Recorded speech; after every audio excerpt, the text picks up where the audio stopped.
talking about liquid mixtures, and there's a couple of things that we need to know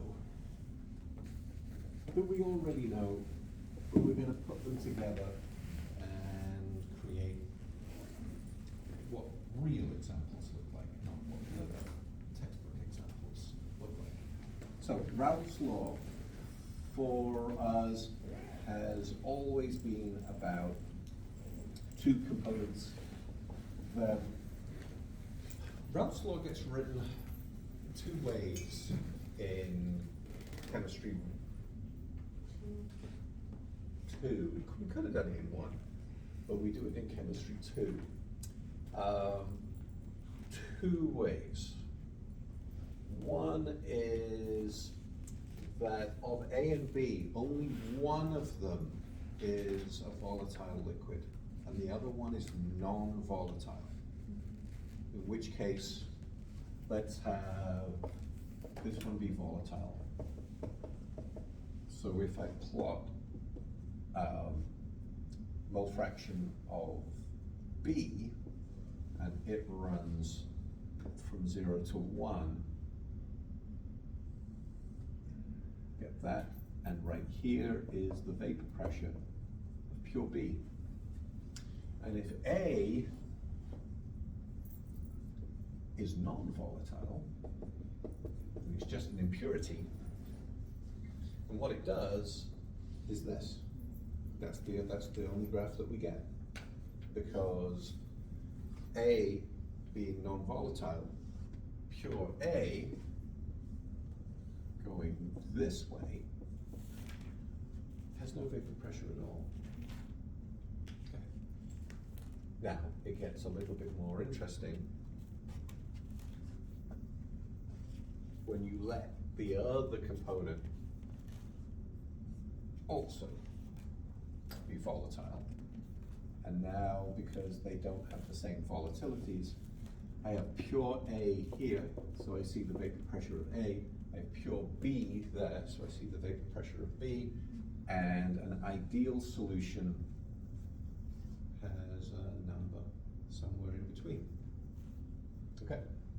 And then we get the situation where they become non-ideal.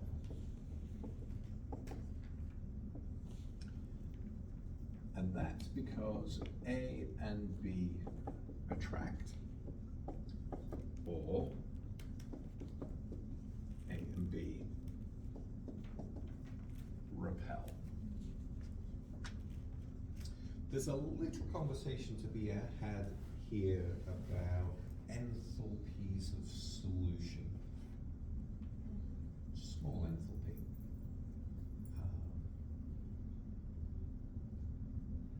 If I say it, I say it. If I don't, I don't. And it doesn't really matter. It's not a big deal. But there is a way to quantify what those attractive forces are. What kind of attractive forces can molecules have? Okay, so in no particular order, intermolecular attractions could be between two dipoles. What's a dipole? It's where it's positive and negative. Yeah, partially positive, partially negative. And how does that arise? Because the polarity. And how does polarity arise? There's a difference in electronegativity. So if I had a carbon in group 4 attached to an oxygen in group 6, I would have a difference in electronegativity. I would make a polar bond. And a polar bond in this molecule would line up with the polar bond in that molecule. So if I made something like acetone,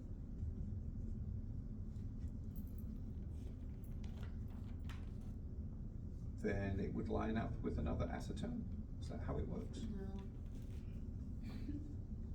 It's the positive is the negative, negative. Which part? How was the negative? The oxygen. So the oxygen is electronegative. this bond is polar that way, making the oxygen be a little bit negative and that carbon be a little bit positive. And these two molecules would align themselves some way, somehow, that we wouldn't put the negatives in the same space and we wouldn't put the positives in the same space. Maybe you flipped them upside down. Maybe you flip them upside down.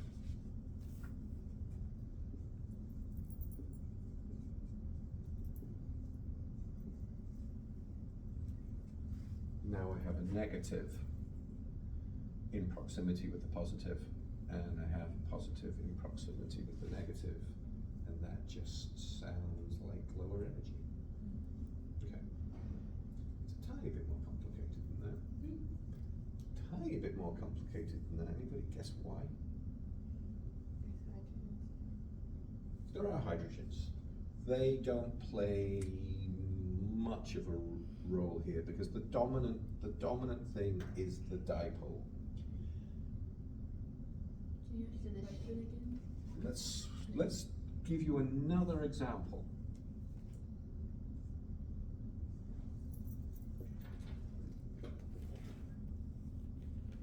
That's chloroform.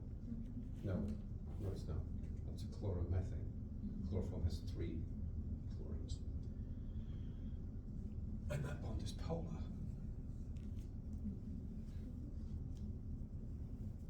So that oxygen gets a little bit negative and this one gets a little bit positive. And we would expect that if there is another chloromethane, that it would do that, right? The shape is, it's a tetrahedral. Yeah, so the, Yeah, so Okay. it's a little funky. So, Looks a lot. sterics. Oh my god. No! Sterics is the science about shape, and they take up, Much more space. they have a 3-dimensional space. Whereas, so what's the hybridization on that carbon?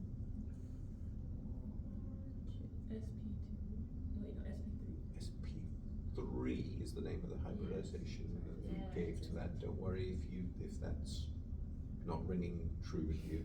We will do that later. And this one is SP2.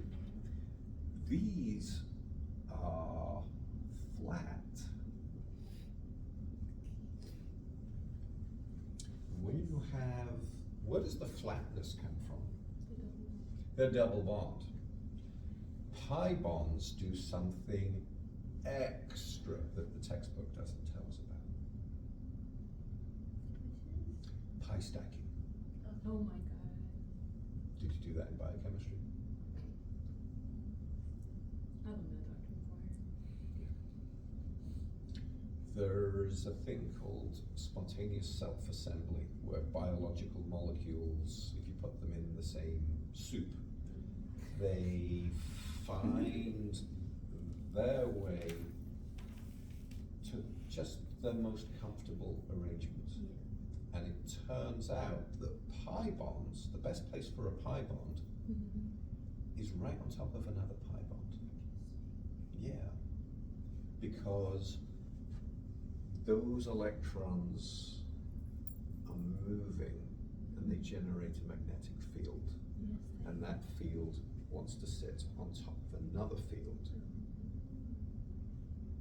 4.3 angstroms, does that sound right? Pi stacking distance, 2.4, 4.3, can't remember. And a little bit offset, tiny bit offset. But the dipole's the thing here. Okay, so that's one type of interaction. What else we got? Well, LDS. LDF. Oh, London dispersion. London dispersion forces, which are all part of the family that we call van der Waals.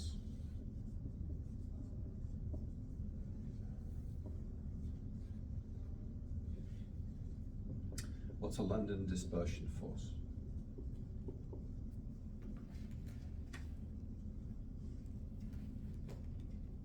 Another very weak question. They're incredibly It's weak. just like normal attraction to like between atoms. It's nothing special. Everybody has it, right? It's found in everything, and it's very weak. Unless it's. Dipole, polar, Mhm. right? Here, this is everything, Mhm. everything, which means, let's just extrapolate that. Non-polar, non-polar. There's a methane, completely non-polar. And here's another methane, completely non-polar. How are they attracted to each other? Okay, so how? I know like dissolves like, so I know, Yeah. what's it called? Not adhesion, cohesion, or I don't know. There's adhesion and cohesion here. These are cohesive because they are attracted. Mhm. Our only attraction here is incredibly small. Van der Waals forces are a family of which London dispersion forces is one. So we call all of the incredibly weak interactions between non-polar molecules Van der Waals forces. Dr. McGuire, what about like with the pi bonds, if something just happens to align, like they just happen to align with each other for a moment, is that hold, or is that just a dipole? You can induce a dipole. That's If you've what I was got thinking of. movable electrons, like a pi bond, then you can induce a dipole. Does this have movable electrons? It has sigma bonds, Mhm. and we don't typically find that sigma bonds break very easily, so they're all intact. Mhm. There's a cloud of electrons there, right? Mhm. And there's a cloud of electrons here. What are those clouds of electrons doing to each other? Yeah. So when this molecule interacts with that molecule, those electrons get repelled. Mhm. And as they repel, it means that this side of the molecule now has a tiny little bit more electrons than this side does. And now they stick to each other. Wow. It's really small. Which is why it's at the bottom of our in no particular order list. In no particular. What else you got? Hydrogen bonds. Hydrogen bonds all the way at the top of the list.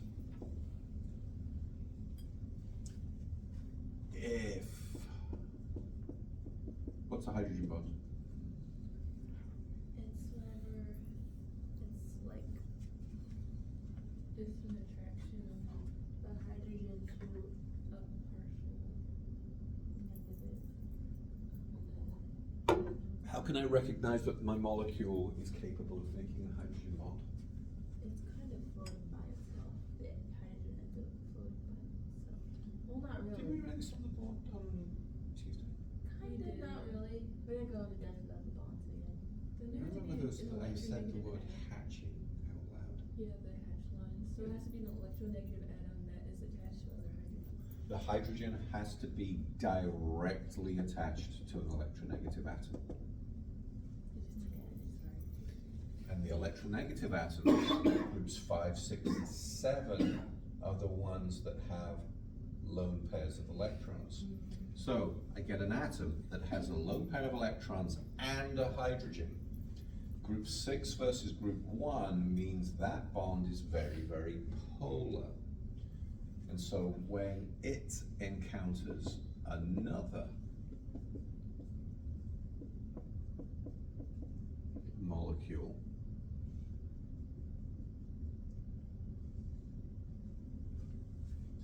straight line, and now it's a little bit bent. Hydrogen bonds happen in straight lines between the oxygen, the hydrogen, the lone pair of electrons on the next molecule over.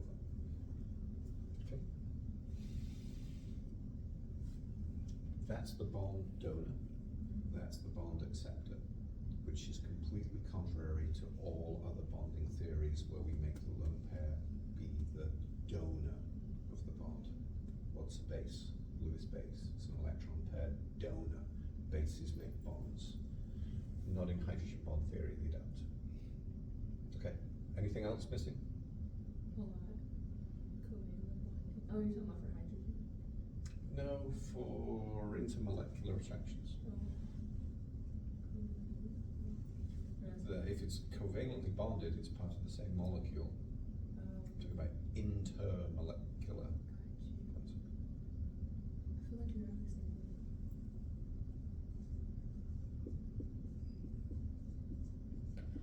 way. If there's something that actually has a charge, then it gets bumped up this list. We're not going to see, I don't think we're going to bother seeing anything that has a charge and is ionic. I think we're going to be mostly in the covalent world. Okay. A and B attract each other. I get a deviation from ideality. Examples might include Carbon dioxide. It was the one you were gonna show us earlier, but Can we get some for Gen Chem 2. Can we get some, what's that called? we didn't put the No, the ice, the we weights on didn't the put ice. the piano wire through the ice. No. I thought you were joking, we really get to do that? I showed you the weights with the piano I wire know, the but I other didn't know if day. you were willing to go through all that. Yeah. Do it. Next week. Just have to remind me. Okay. And then there's also, it was the thing we did in Gen Chem 2 with, we had two solutions of 50. Forgot what the solutions were called. One of them was alcohol. Water is capable of making 2 hydrogen bonds. This was definitely on the board last week. Last lecture. Makes 2 hydrogen bonds because it has 2 lone pairs of electrons and 2 hydrogens. So it can generate 2 hydrogen bonds and accept 2 hydrogen bonds. Whereas an alcohol can only generate 1 hydrogen bond. So alcohols, when they are pure, only stick to each other through the 1 hydrogen bond that they're capable of making. Water, when it's pure, will stick to each other more. So the vapor pressure of these two will be different. Which one has the higher vapor pressure? Which one has the higher vapor pressure? Which one has the higher vapor pressure? One on the right. No. Neither.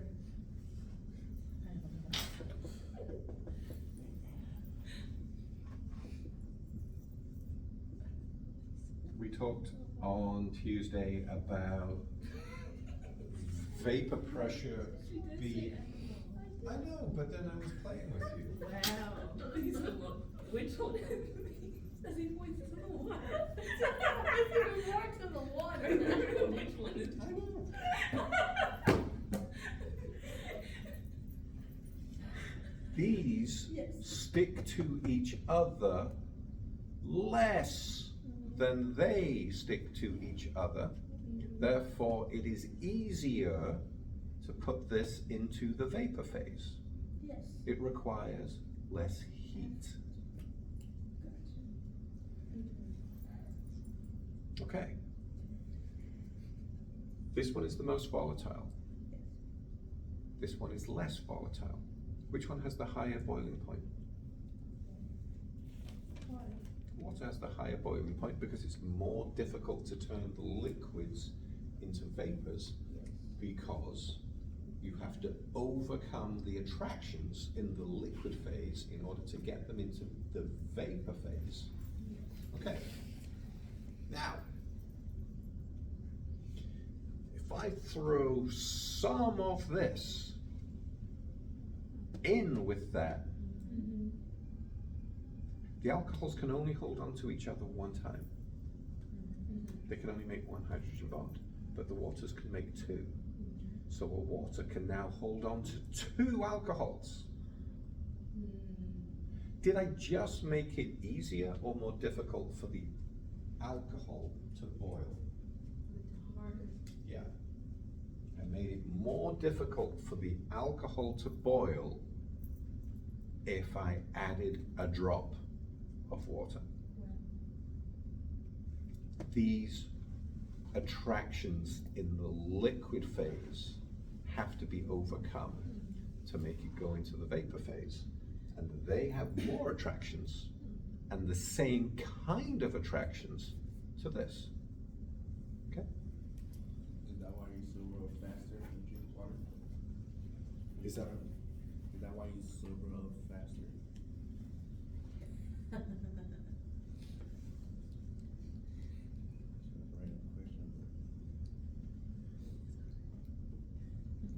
no?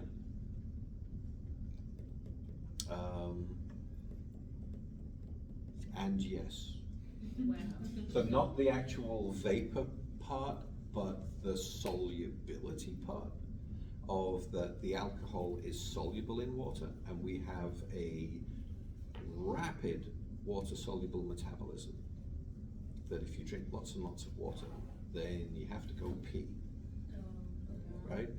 And if you drink water and you have to go pee because you drank the water, but the alcohol is really soluble in the water, then you might be able to pee the alcohol out before your body metabolizes it. You could also vomit, which is what your body, one of your body's like safety mechanisms of, yeah, this is far too much alcohol. I am going to, I'm going to Le Chatelier the whole problem here by removing reactant. So, when our two molecules have any of these kinds of attractions, it makes it more difficult for them to each vaporize, and we get this sag right here, that our ideal line doesn't happen anymore, and we get a negative deviation.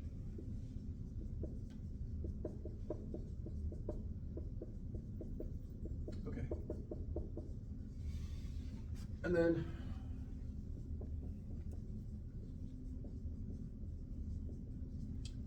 A and B repel. Yeah. If water and alcohol being together makes it harder, then when they're together, why do they have a lower boiling point? If it's like the attractions are now strong. Because it's harder, because they want it. What they're attracted to each other while they're in the liquid mixture phase, so they don't want to become vapors. It's harder. But it's easier to boil it. No. Harder. But the boiling point is lower. That's what I'm confused about. When they're together. Where on the diagram is my boiling point? The same. That's the vapor pressure. Oh, That's the same. pressure versus, this is pressure versus mole fraction. It's not temperature. We've got a different graph for temperature. I'll show you those in a minute. The vapor pressure is lower. If the vapor pressure got higher, that means that more liquid is escaping into the vapor pressure, into the vapor phase. Okay. A and B repel, like? Repel. Give me an example.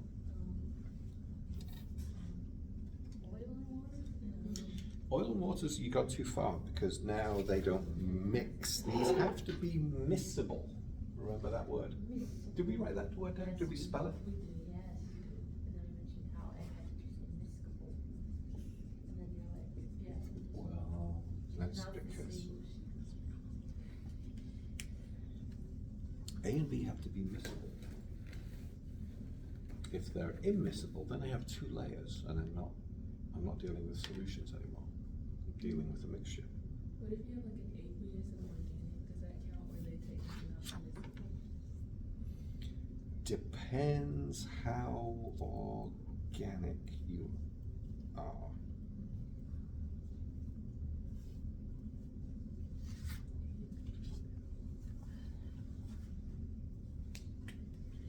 So when A and B attract, these guys have similar polarities.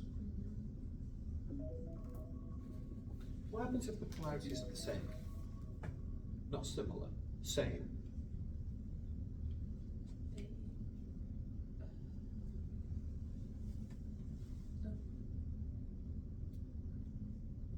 They combine. It's ideal. Okay. If the polarities are the same as each other, then there's no benefit to one or the other from interacting with the other instead of interacting with itself. You get ideal solutions when polarities are identical. When they're similar, you go non-ideal. But you go non-ideal in a negative way. How many S's in dissimilar? Is it two? It sounds like it's going to be two, doesn't it? It's just one. Wait, would toluene and ethanol be an example? Because toluene Yeah. is non-polar and Yeah. ethanol is polar. And they probably can still. Did we mix toluene and ethanol today? Yeah, we did. Were they miscible? Yes. Enough. I mean, yeah. Yeah. Yes. Yeah. It's good. There you go. But even then, Something like toluene, which is largely non-polar, right? Non-polar. And what was our other ethanol? Which is quite strongly polar. Those two, dissimilar. Now, ethanol can hydrogen bond to itself.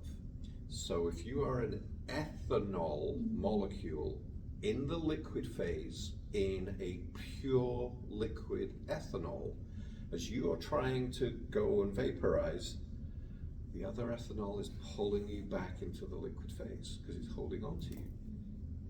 If I now have to throw in and disperse toluene into the mix, the toluene is going to break up some of those hydrogen bonds. And now I've got individual ethanols that are not holding on to another ethanol. They can get out of the liquid phase easier. And when you can get out of the liquid phase easier, your ideal line, which is the straight line, now turns into a real line that humps that way.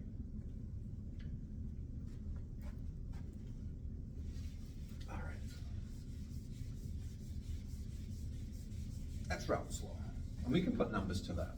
I've got numbers that you can put to that. You just find a vapor pressure of the pure, vapor pressure of the other pure component, tell you amounts, you can find the mole fraction and find the vapor pressure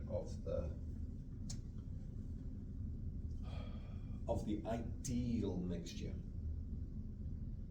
You're not going to be able to predict with very much ease what the vapor pressure of a non-ideal, a real solution is going to be. I can tell you what the real number is, and you can tell me what the deviation is. Is it above the line or below the line? If the real number is below the actual line, then you're negative, and if it's above the line, this could be positive, but it's kind of difficult to go find the other thing.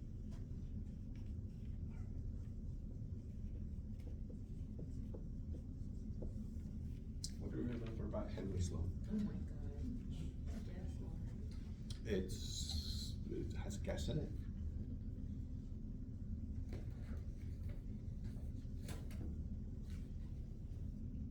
Honestly, Henry's law is one of those kind of, it's useful. oh, the solubility of a gas in a liquid is proportional to the pressure of the gas above the liquid. Yes. I have to. And I was mid-sentence saying it's useful, but it's very limited. What are its limitations?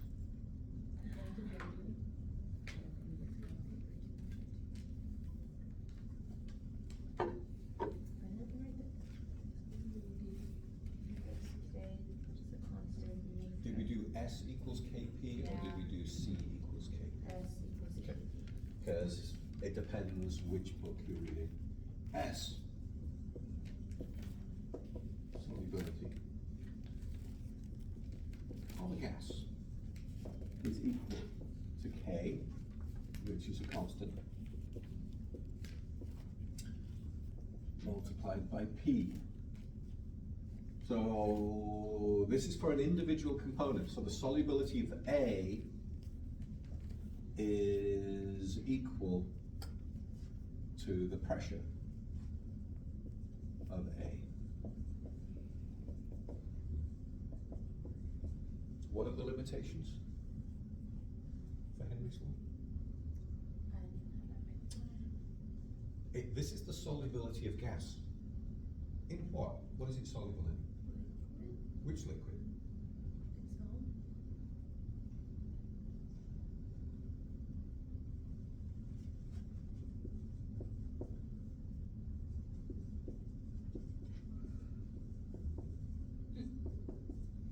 You have to tell me the identity of the liquid that you want it to be soluble in. Now, could it be itself? Yes. Could it be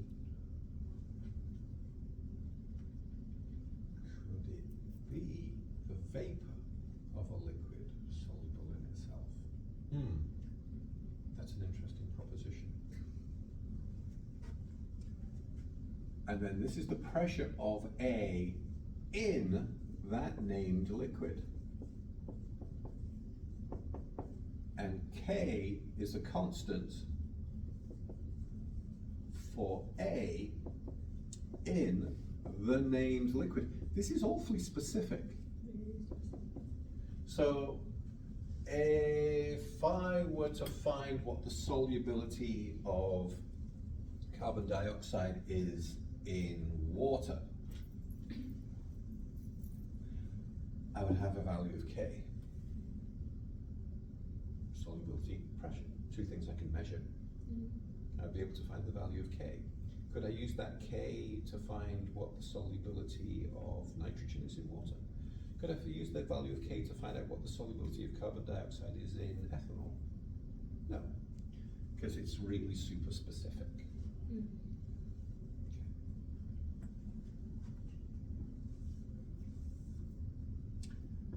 Ideal behavior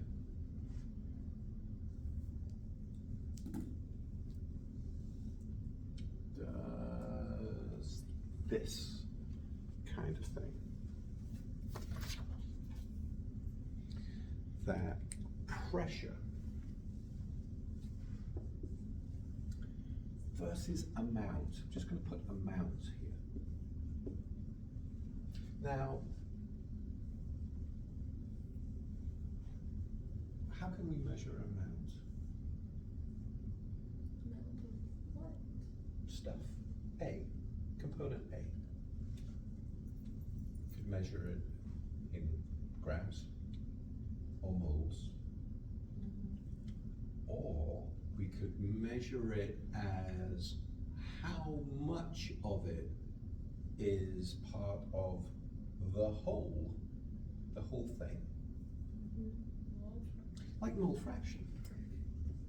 So mole fraction would suit this just fine. And Henry's law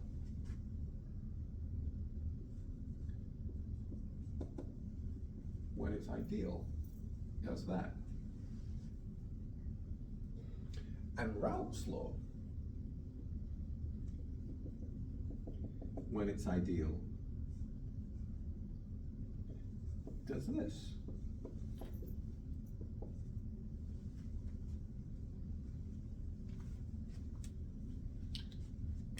Guess what real behavior looks like?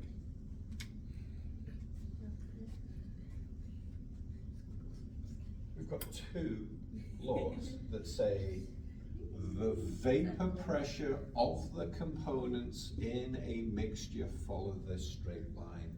And this one says the pressure of a solute depends on how much of it is in the solution. Real behavior is a mixture of those two. This is ideal for Henry's law. And this is ideal for Raoult's law. And real behavior follows Henry's law more than Raoult's law when the numbers are really, really small. And it follows Raoult's law more than Henry's law when the numbers are big. Which kind of makes sense, because we know that when the mole fraction goes all the way out to 1, that we really are tied down to that value right there, the vapor pressure of the pure material.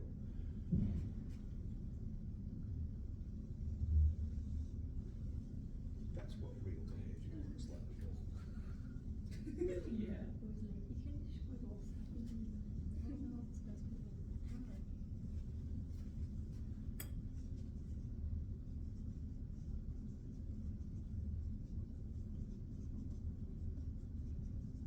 So this is more like Henry at low concentration.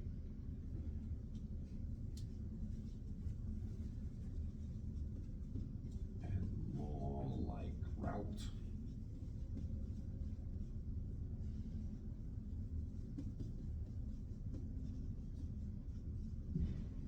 At high concentrations.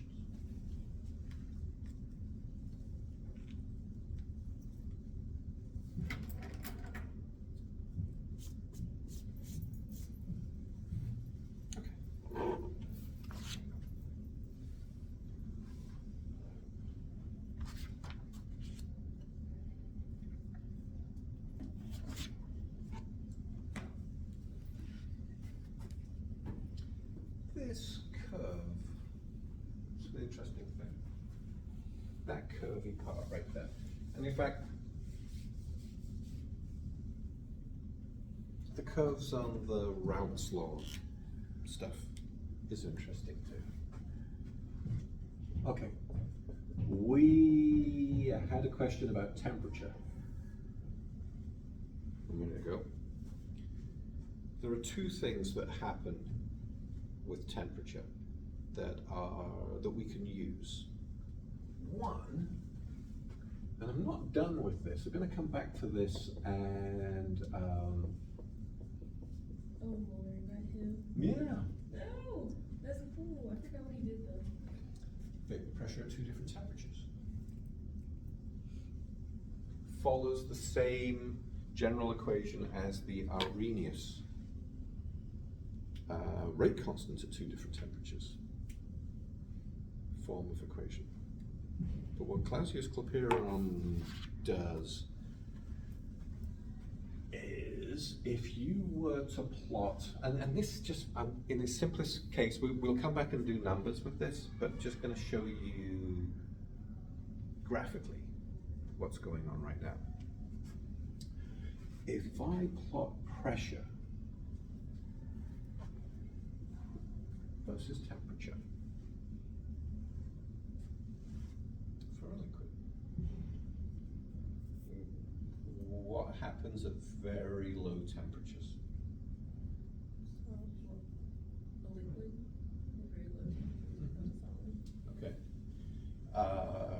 pressure would that have? How much pressure do solids exert? Does it exert? That's kind of what the question is. Here's my temperature scale. On the X or the Y? Is this on Oh Wednesday? my god, it's the X. I know, but people don't know. That hurts People my need to be feelings. reminded. This is the X. People need to be reminded. There used to be a thing that we, as an undergraduate, that they would always use the word abscissa. And, well, I'm not reading the rest of this sentence now. And it just means X or Y scale. Yeah.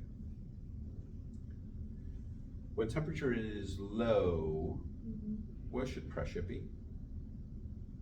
High or low? Temperature is low. Mm-hmm. I'm thinking high. Pressure should be high when temperature is low. I'm just thinking about a solid, like high pressure on a liquid would make it into, could make it. So the pressure that we're, okay, I understand what you're saying. I'm going to make this clearer. This is the vapor pressure exerted by the material itself. What's our material? Toluene, you say. Okay. We smell some toluene today. You can smell it at room temperature because enough of the liquid wants to escape from the bottle and turn into the vapor phase that at room temperature you can smell it. Okay. If you cooled the toluene down, do you think you would smell it more or less? If you warm it up, do you think you would smell it more or less? Okay. Vapor pressure versus temperature does that.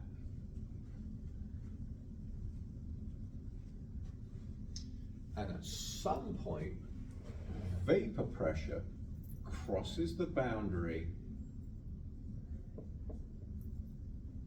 that is atmospheric pressure, which is 1 atmosphere,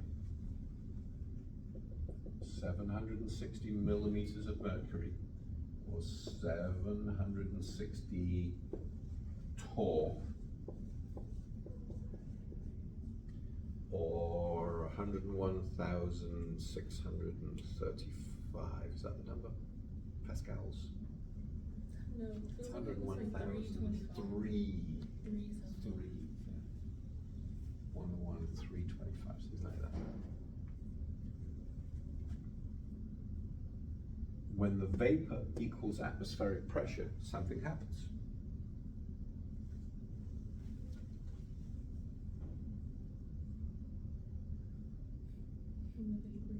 When the vapor pressure of the liquid is equal to atmospheric pressure, something important happens.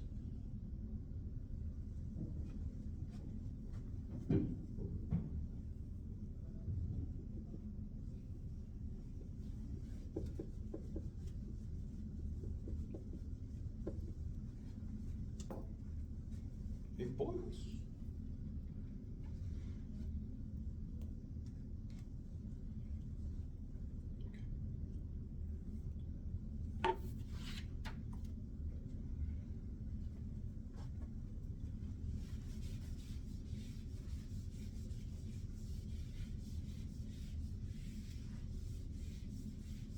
So if I have something that's pure, and I heat a liquid, and I heat it, I expect that at low temperatures I get small changes in the vapor pressure from the liquid into the vapor phase, and then as I continue to heat it, I get rapid changes, big changes on the Y from the X. And then I've got this here I've got that kind of continuing to slant. It's pretty much vertical at that point.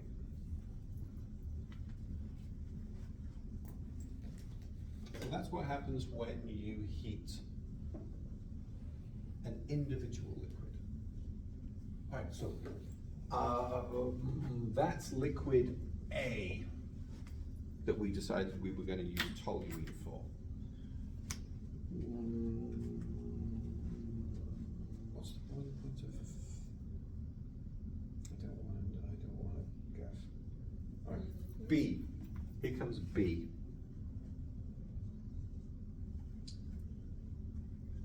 B has the same shape, but it has a unique boiling point. Okay. All of the Clausius curves are the same. They just have unique boiling points.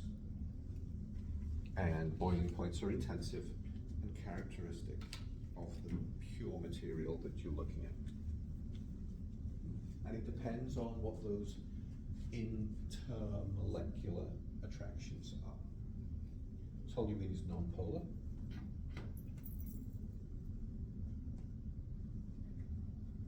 But it has a reasonably big mass. What the ring itself weighs 76, and then 15 on top of that for the methyl. The ring would be 76? So toluene. The benzene ring is 76? 6 6s are 3 6. are they? You said what? 6 6s?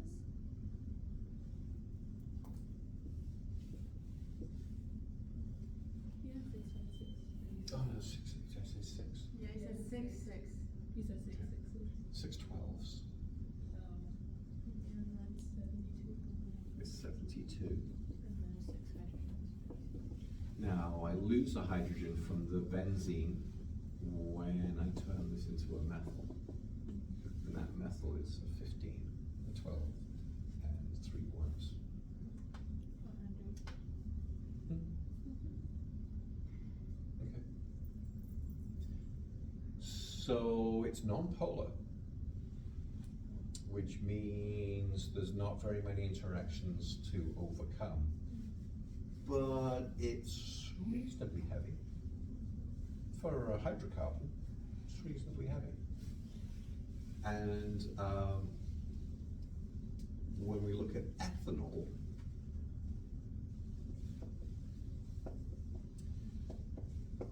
ethanol is much, much lighter, lower mass. So if we didn't know anything at all about intermolecular attractions, we would predict that ethanol would be lower boiling, more volatile than toluene. By a lot. But that's not the case. Because that polarity there means that these molecules stick together. They have hydrogen bonding to stick together, and the toluene doesn't. And so ethanol boils at 78 and toluene boils at 97. Something like that. Okay. Let's look a tiny bit closer. So I'm going to take a curve, and it looks like a Raoult's curve, but it's not.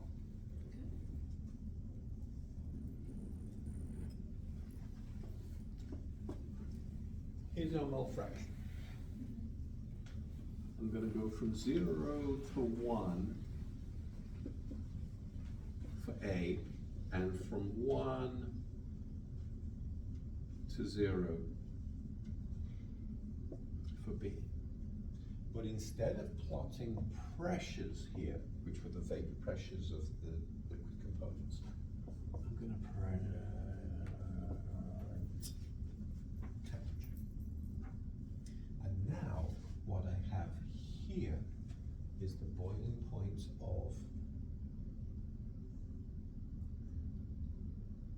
The boiling point of what's, yeah, first the boiling point of pure B.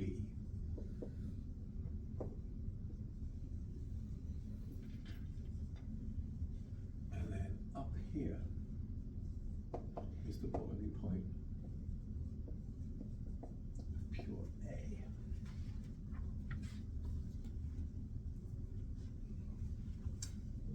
do you think they look like in between? Kind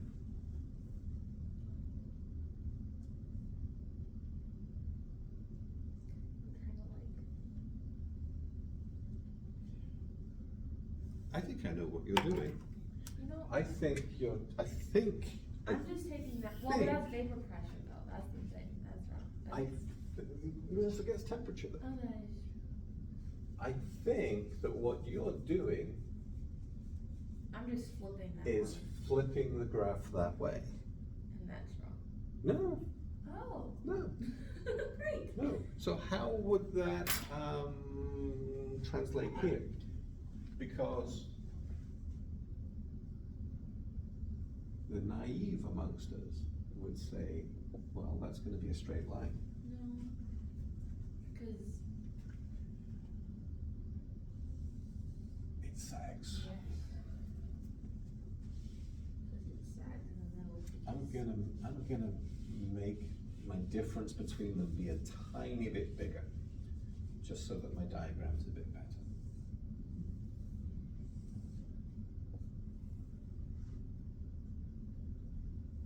Okay, so instead of being linear, it sags.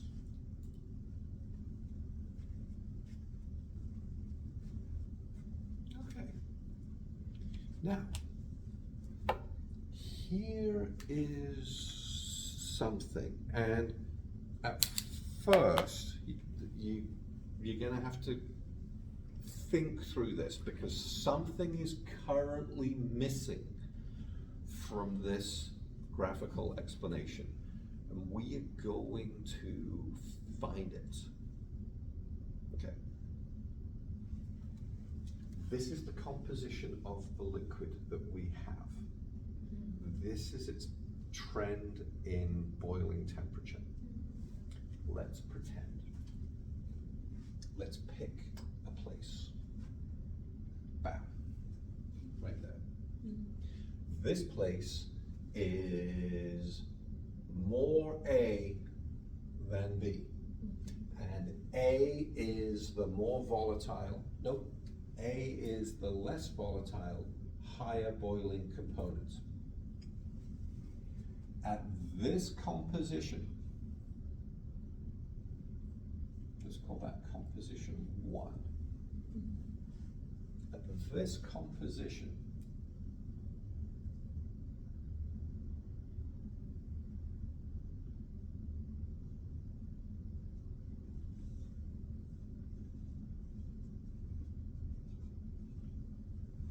that's the boiling point.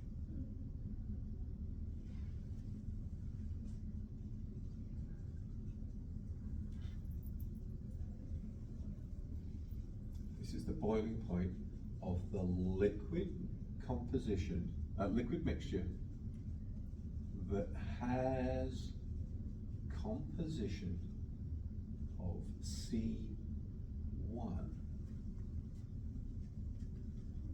Liquid mixture boils at that temperature. When the liquid turns into a vapor, what do we expect to be in the vapor?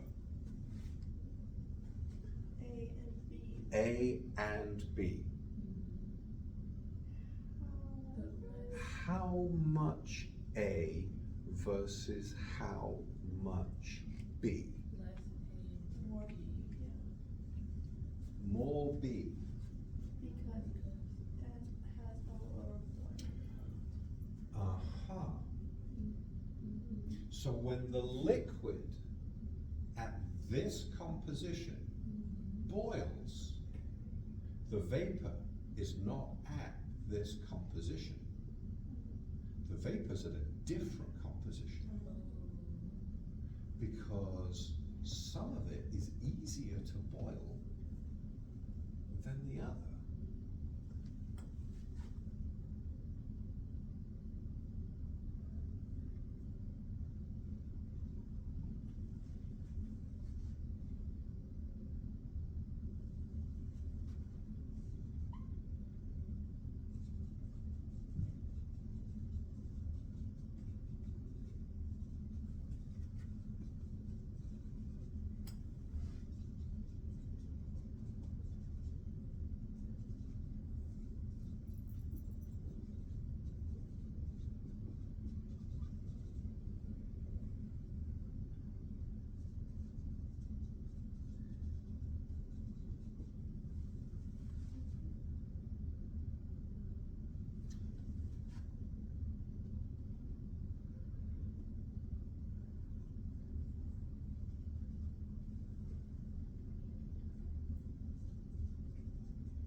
the vapor composition is C2. There are two boundaries on this graph. One of them has just been highlighted. There's a curve that sags down that is the composition boundary of the liquid. And then there's a previously invisible curve that goes across the top that is the boundary of the composition of the vapor. And these have two different names. One's called the bubble temperature, or the bubble curve, and one is called the dew point curve. The dew point, the Mhm. bubble curve? Yeah. Yeah. So this bottom one is called the bubble curve. Good. The other one's the bubble curve, I wanna be lost. Because that's when it starts to boil. So you start to see the bubbles. And then this one is called dew point curve.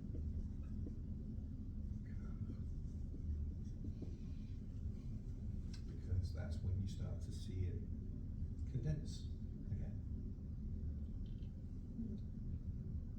All right.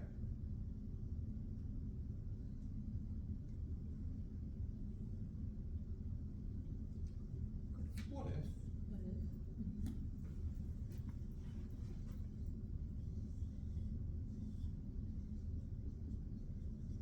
I have A and B?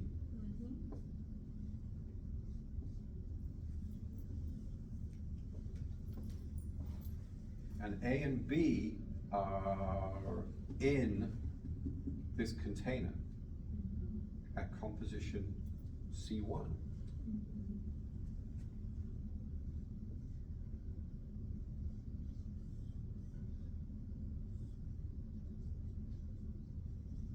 This is called the distillate, the liquid that comes over at the end of the distillation.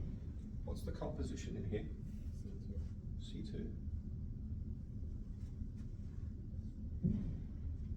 And A is our higher boiling point component, and B is our lower boiling point composition. And so the amount of B has gone up. And because B has left the container,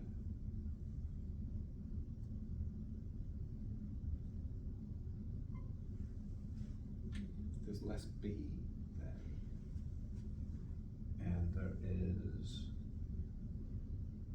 a little bit of A here. Okay.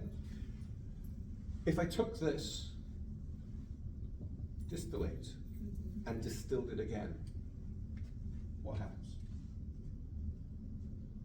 On the graph. Repeat the question. If I take the distillate from my first distillation and I distill it again, So the dot is gonna come down and then go across. so now I'm starting here and I go across until I hit that.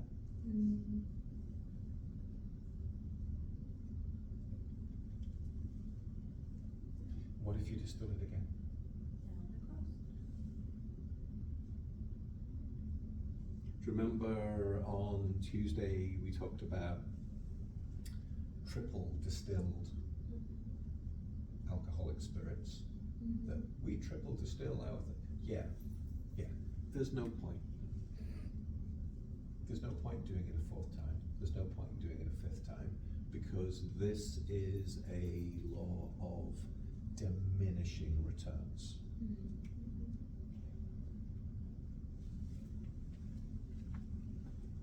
There is a rule to this, that these are called theoretical steps. Are they a little down on purpose, like you're not perfectly horizontal? No, they're supposed to be. That's just bad driving. mathematical steps, and there's a quite simple mathematical formula that will tell you how to separate two components that have a difference in boiling point of A and B.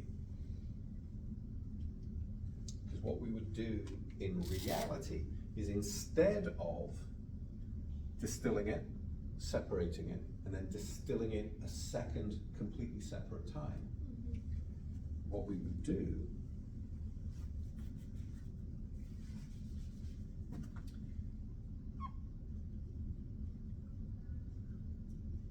is we put a vigora in here.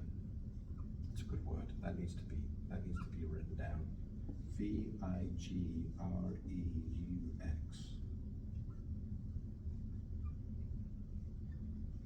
Ever go down to the coast, Beaumont or Orange, and see all the Exxon Mobil refineries? Those enormous towers. Those are fractionating columns. And what you do is you boil this, and it undergoes a distillation, and then the condensate gets trapped in little cups in a fractionating column. But there's still hot vapor here. And so the most volatile part, B, goes ahead and evaporates a little bit more. But the least volatile component doesn't. And you do this step by step by step. This is a fractionating column. And you get separation now. Separation. You don't get A and B coming over.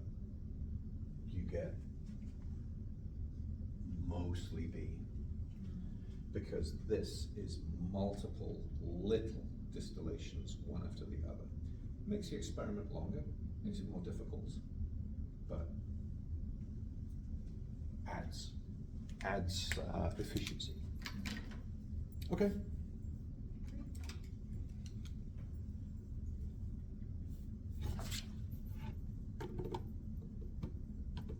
Okay, next part is we'll find that special case where this curve does something different. The very, very special case, and we'll do this next week. The special case is when it goes above and below the line. And where it crosses the line, that's the special place. That's your azeotrope. And you're stuck with that number. Okay. We're getting there.